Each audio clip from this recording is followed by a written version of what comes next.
Assalamualaikum warahmatullahi wabarakatuh.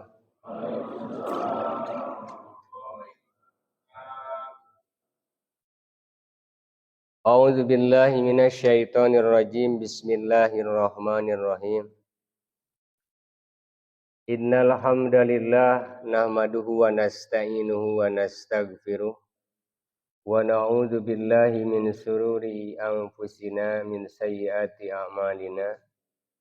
May yahdihillahu fala mudhillalah wa may yudlilhu fala hadiyalah.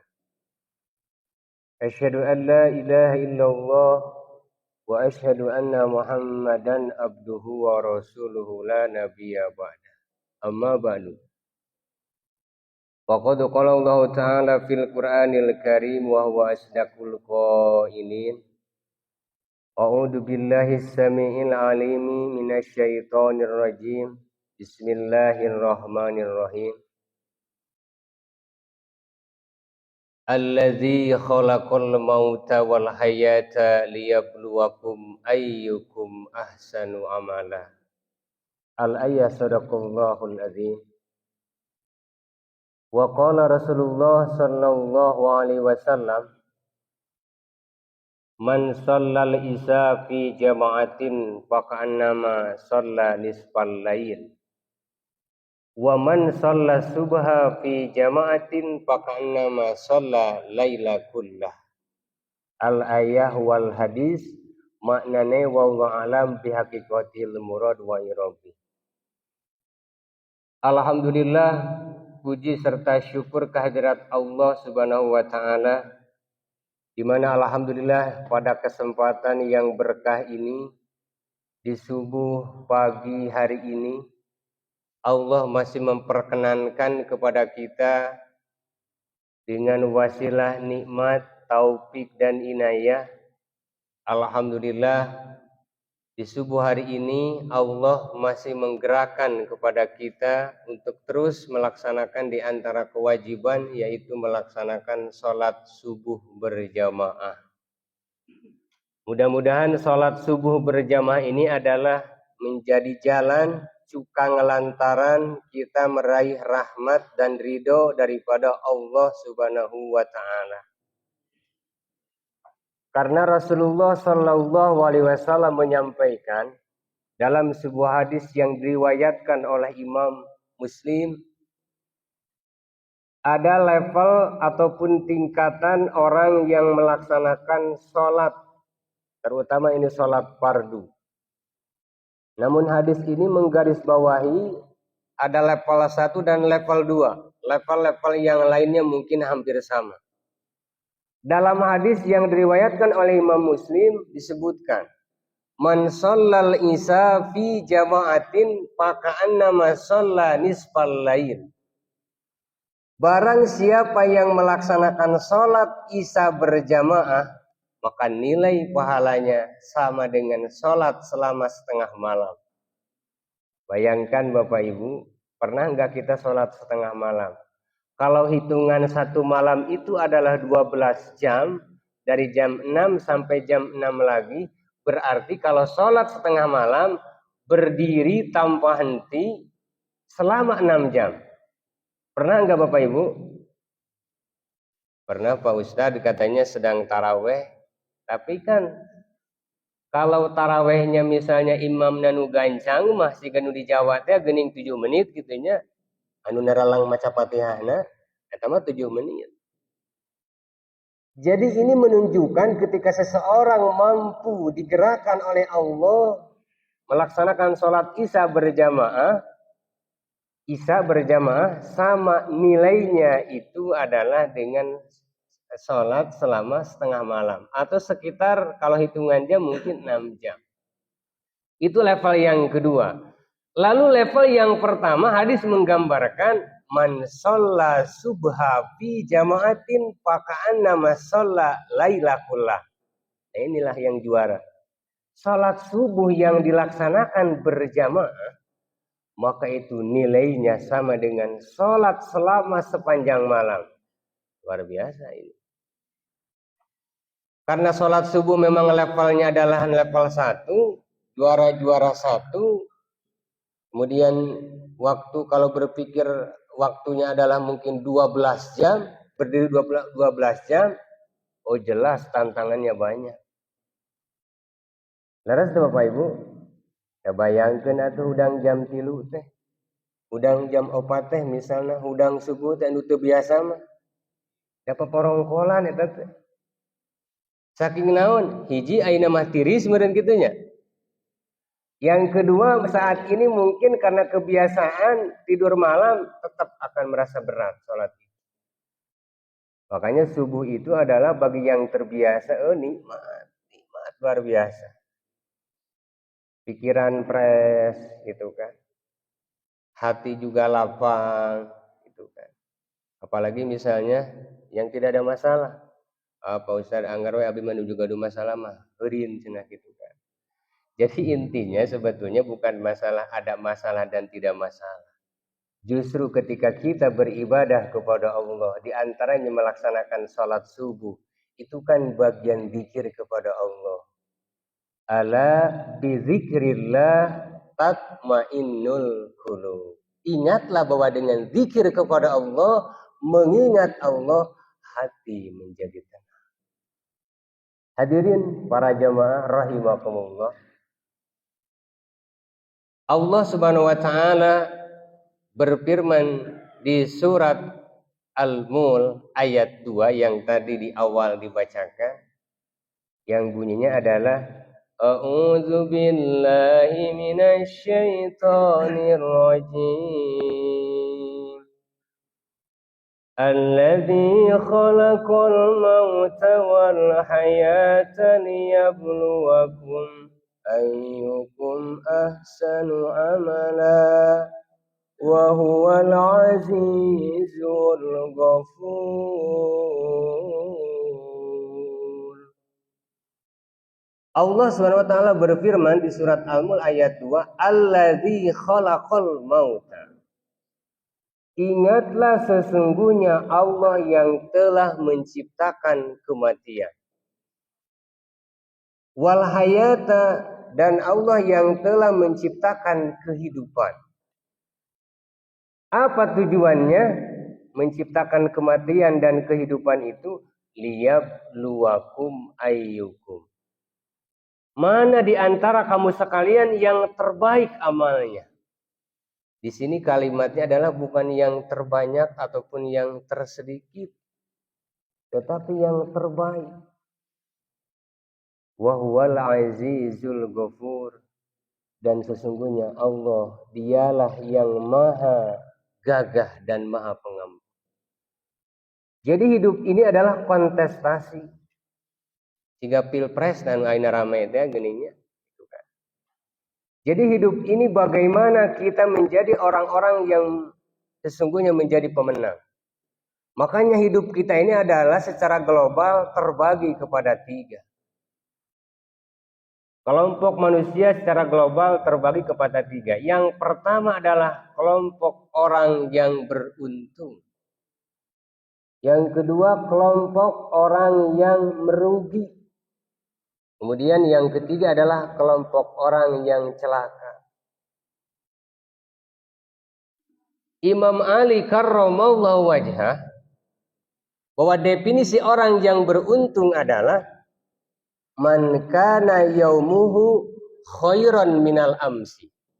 Yang hari ini adalah lebih baik daripada hari kemarin. Mari kita tafakuri, ini adalah perkataan Sayyidina Ali. Orang yang beruntung adalah yang hari ini lebih baik daripada hari kemarin. Minggu ini lebih baik daripada minggu kemarin. Bulan ini lebih baik daripada bulan kemarin. Tahun ini lebih baik daripada tahun kemarin. Saat ini kita kan telah masuk di tahun baru Islam Hijriah 1445. Luar biasa. Rasanya kemarin kita merayakan atau memperingati tahun baru Islam 1444. Sekarang kita telah masuk di tahun baru Islam. Ketika berbicara masalah waktu, ini luar biasa. Allah saja yang menciptakan waktu itu bersumpah demi waktu. 1 kali 24 jam Allah bersumpah itu. Dari mulai misalnya malam, walail, demi waktu malam. Malam habis, tiba waktu fajar, Allah bersumpah, wal fajr. Fajar habis, datang waktu subuh, wasub, demi waktu subuh. Subuh hilang, datang waktu duha, wadduha, demi waktu duha. Duhanya habis, datang waktu siang, Allah bersumpah lagi, wal nahar, demi pada waktu siang hari. Habis waktu siang, datang waktu asar, wal as, demi waktu asar. Habis asar, datang malam lagi, wal layl. Jadi 1 kali 24 jam Allah bersumpah demi waktu.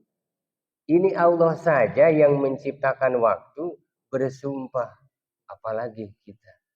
Tandanya apa? Ini menunjukkan bahwa waktu ini adalah sangat penting, sangat urgent bagi kita. Makanya pepatah Arab kan mengatakan al-waktu kasaib, bahwa waktu itu adalah laksana pedang. Ilam takto kotoak. Ketika engkau tidak bisa mengendalikannya, maka pedang itu akan membunuhmu, akan menghunusmu. Jadi artinya kalau waktu yang bergulir ini adalah hari demi hari terus berganti, yang senantiasa kita jalani. Minggu demi minggu pun terus berlalu yang tak pernah terbelenggu. Bulan demi bulan pun bergantian. Tahun demi tahun beruntun. Kalau tidak dimanfaatkan dengan sebaik-baiknya, maka waktu ini akan menjadi penyesalan yang sangat luar biasa. Allah memberikan isyarat di surat Al-Fajr ayat 24. Ya laitani qaddamtu li hayati. Penyesalan orang yang telah meninggal dunia itu Allah gambarkan.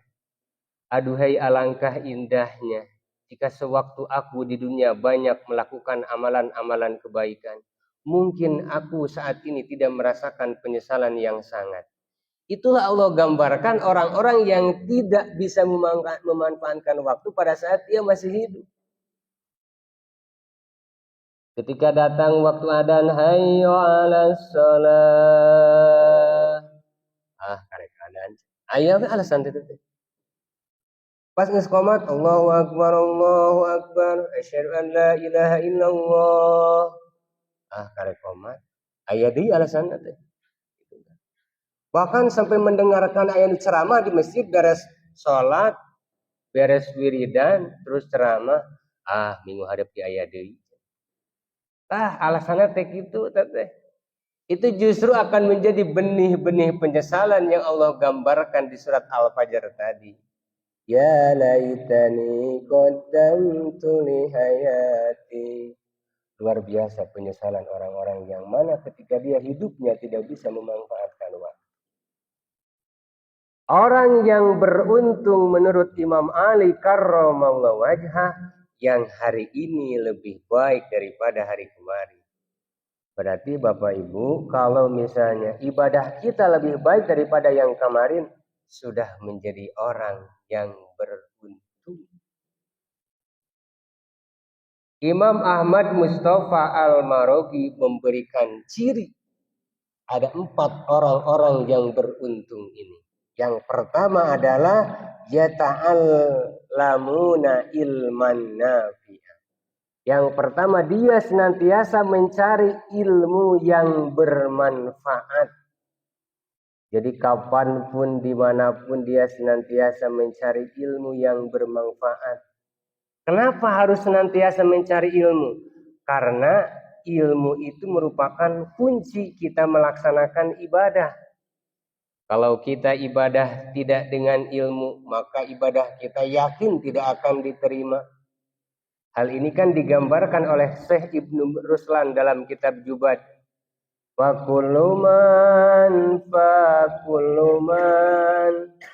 bi ghairi ilmin ya'malu amaluhu mardudatun lan tuqbalu. Barang siapa yang dia beramal tidak dengan ilmu, maka amalnya adalah mardud.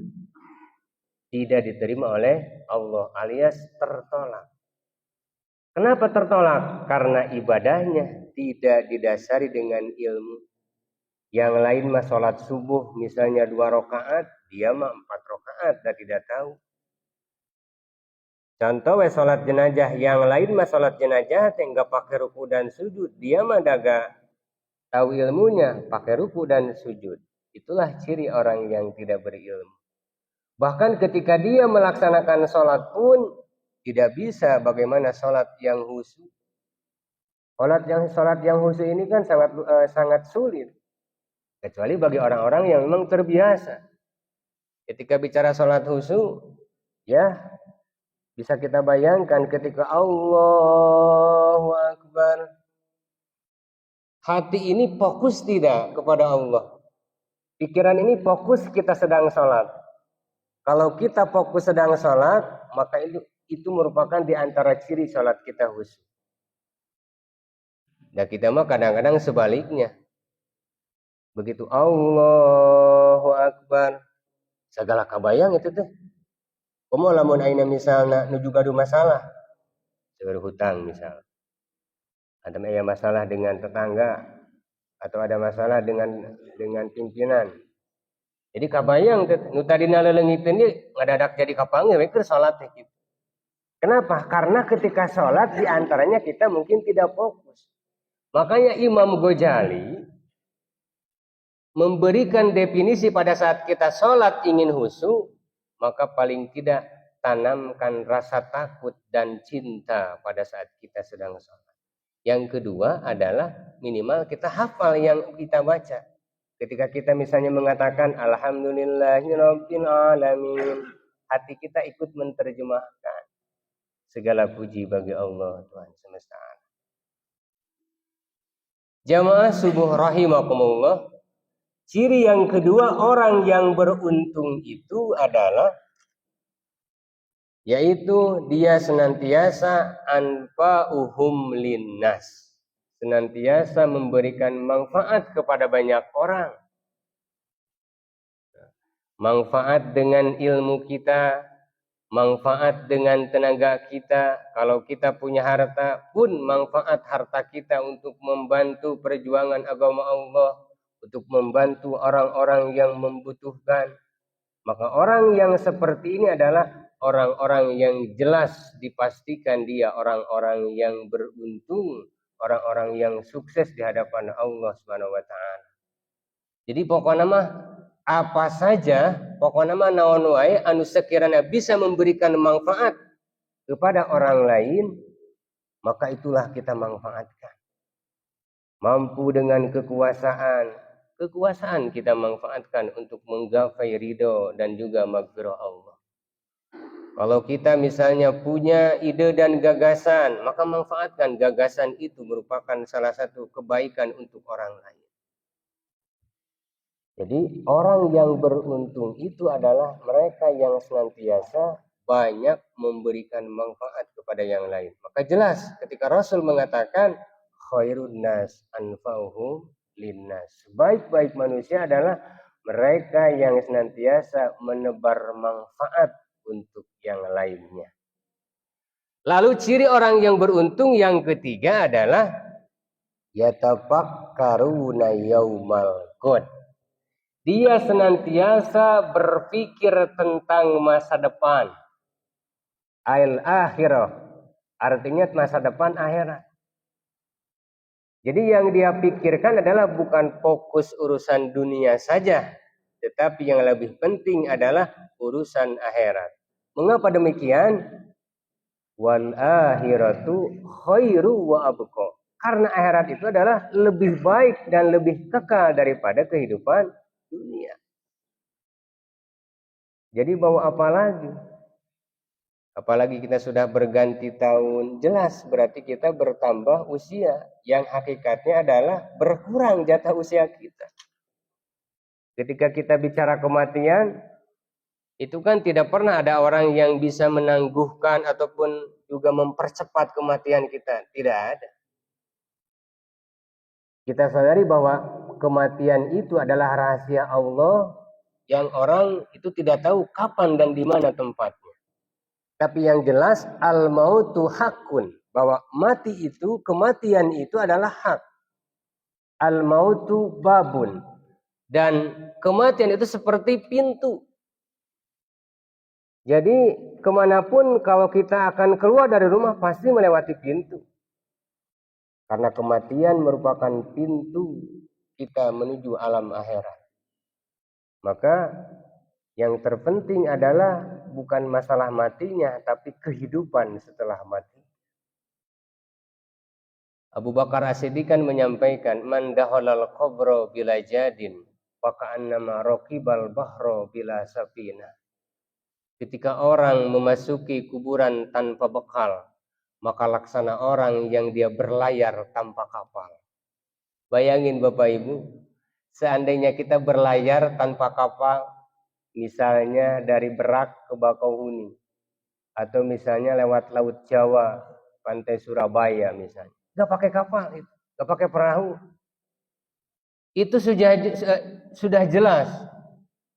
Selamat itu belum tentu, celaka udah pasti itu dia. Ya pakai kapal, ngojai lah gitu kan, berenang. Oh, luar biasa ombak di tengah. Jangan berhenti capluk lauk sih kan makan gitu. Jadi orang yang masuk ke kuburan tanpa bekal, seperti itulah perjalanannya. Makanya ketika dia akan masuk ke alam kubur, seberapa besar amal kita yang harus dimanfaatkan, yang harus kita bawa. Wa tazawwadu fa inna khairaz zadit taqwa. Berbekalah kamu sekalian, dan sebaik-baiknya bekal adalah takwa di hadapan Allah Subhanahu wa taala. Makanya yatafakkaru yaumal ghad ini, berpikir tentang hari akhirat ini adalah sangat penting. Jadi jangan sampai kita misalnya nu di pikiran teh urusan dunia, nu di pikiran teh urusan misalnya perut dan yang lainnya, tapi pernahkah kita berpikir, bermuhasabah, sampai saat ini sudah banyak ketaatan atau sebaliknya sudah banyak kemaksiatannya di hadapan Allah Subhanahu wa taala. Hasibu anfusakum qabla an tuhasabu. Lalu yang keempat, yang terakhir, ciri orang yang beruntung itu adalah yataqarrabuna ilallah. Dia senantiasa mendekatkan diri kepada Allah.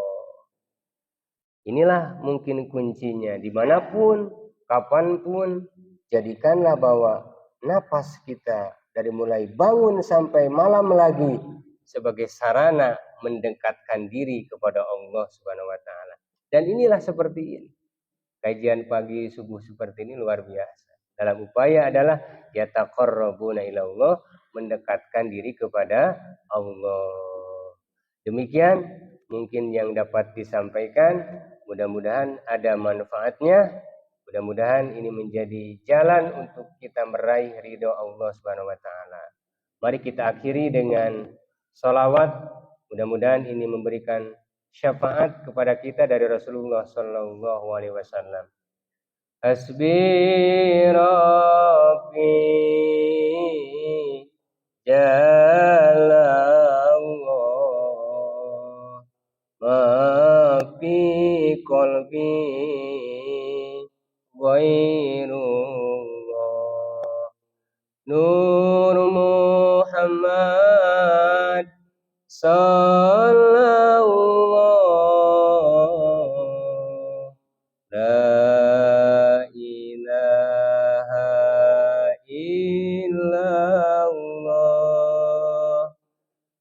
Hadanallahu wa iyyakum ajmain. Billahi fi sabilil haq. Assalamualaikum warahmatullahi wabarakatuh.